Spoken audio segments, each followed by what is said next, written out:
Alright, here's Plan to Eat. This is an account I've already set up, and this is what I've been using recently to plan my menus, and I really love how quick and easy it is. So here I am looking at next week. All the recipes that I've added, either personally added or chosen from my friends, show up right here. This is all the recipes. I can search them, say I know I want to make protein pancakes. I can search for it and add it to breakfast. Then I have a queue that I've added to, and then let's say I want to make that. It's pretty easy just to drag it on over there. It even shows you how many times you've planned it recently, or how many times you've planned it total. So that can be helpful.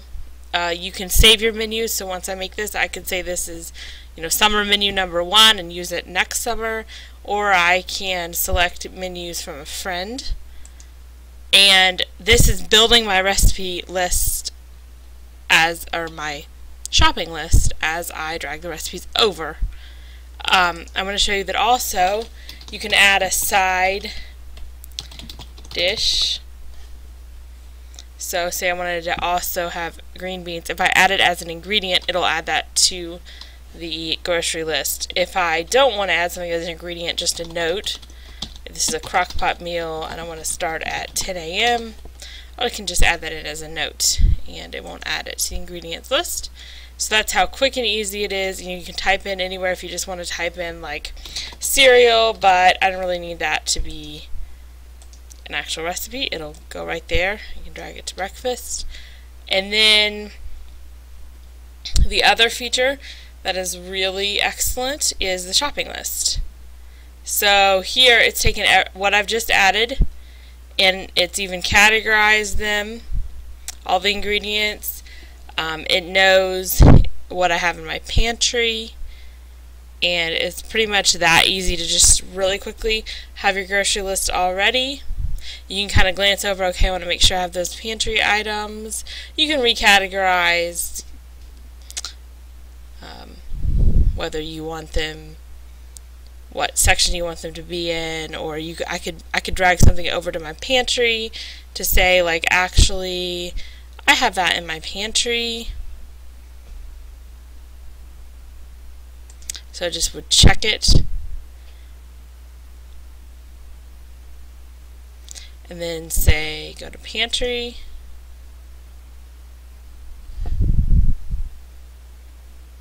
and it sent it over to the pantry. So that's how that works. And it also has a mobile site that works really well to actually use on your smartphone while you're shopping if you'd prefer to do that, or it prints out really nicely.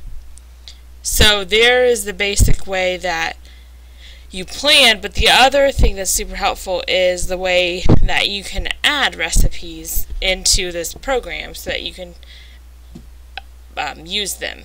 So I'll show you a couple examples. Okay, the first one, this shepherd's pie. This is one that goes in really cleanly because they use a certain recipe plugin that just works well. So on any blog, anywhere online, I've added this little icon up to the top, and I just click Save Recipe.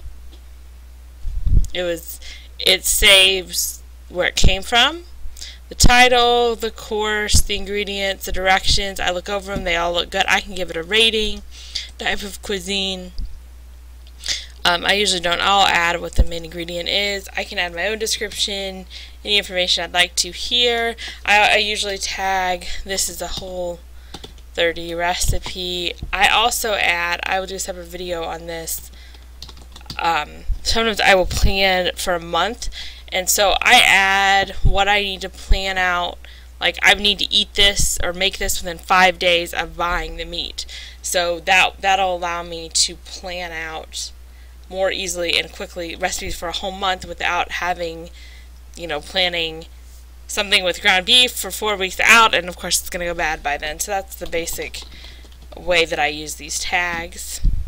And then I just click it to save it to recipe book, and now when I go back, I'll add it to queue, say I want to make it soon. Then I go back to this Plan to Eat site, I go back to my menu planner, and the move on over shepherd's pie that I just added is already there. So that's how quick and easy it is. I will say that not everything imports quite as cleanly if they don't use certain plugins. So if you want to import something like this one that doesn't go in quite as cleanly, it got the source, the title, the ingredients, which it often does, but it didn't quite know where to find the directions. Well, that's pretty easy. I just cut and paste in there. And this is meatballs, so it uses beef. My tags, I'll say this is a Whole30. Again, this is a 5 days or freezer friendly, and it's healthy. And I'll say the recipe book. And I know I want to make this very soon, so I'll add it to my queue. And that's all there is to it. I hope that helps you, and if you need more details, feel free to ask me a question, and I'll leave some links to some more detailed tutorials on how to use this program, and I'll leave my username on here, so if you want to add me as a friend, you can do that.